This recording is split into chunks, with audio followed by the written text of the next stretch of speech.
Le bonheur.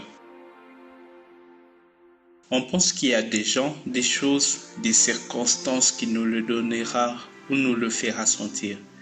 Mais on oublie qu'on est nous-mêmes le bonheur et rien ne peut nous le combler, nous le faire sentir. Beaucoup sont ceux-là qui connaissent le bonheur mais ne savent pas le vivre.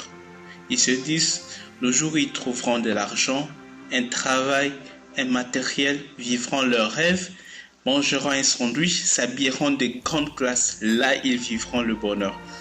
Pourtant, ceux-là qui le vivent ne sont forcément pas heureux, ou du moins ne vivent pas le bonheur. Une simple question s'impose. Est-ce que si aujourd'hui on obtenait ce dont on rêve, cela nous comblera-t-il? Je pense que la réponse est non.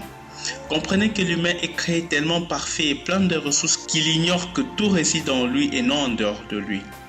Ceux qui cherchent en son entourage pensent lui faire vivre le bonheur n'est qu'en réalité que ce qui lui aide à le lui faire sentir. Le bonheur n'est pas comme un repas nous sert sur un plateau, car ce qu'on pense qui nous le procure finit par passer. Que ce soit chez nous, tout comme chez notre voisin, dans un voyage, on comprend que le bonheur n'est pas question d'une tierce personne ou d'un objet. C'est juste nous, et nous seuls sommes à l'origine de notre bonheur.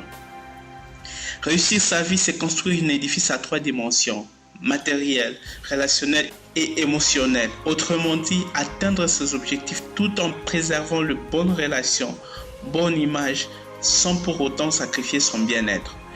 Les êtres humains savent depuis toujours la difficulté immense à atteindre le bonheur. Pour cela, nous devons prendre une décision d'aller bien. Pourtant, nombreux sont ceux-là qui laissent trop d'espace au sentiment de malheur. Pour cela, nous devons prendre soin de soi.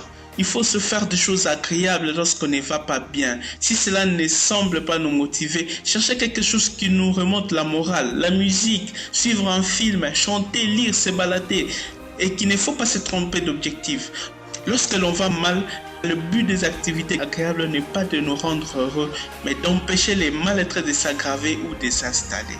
Ainsi, on comprend que le bonheur est une personne intérieure qui ne demande à se nourrir que de bien-être. Les choses négatives ne sont là que pour nous perturber, mais nous sommes si grands et forts et ne pas nous laisser envahir par ces choses. Si on peut se dire être triste, pourquoi notre ami ou notre voisin est heureux? Ou plutôt, pourquoi tout le monde n'est pas affecté comme nous? C'est tout simplement que tout se déroule en nous et non dans la vie. Plus on vit le bonheur, plus on va bien. Que le négatif ne détruise pas notre bien-être, parce que le bonheur n'est pas ailleurs, mais en nous.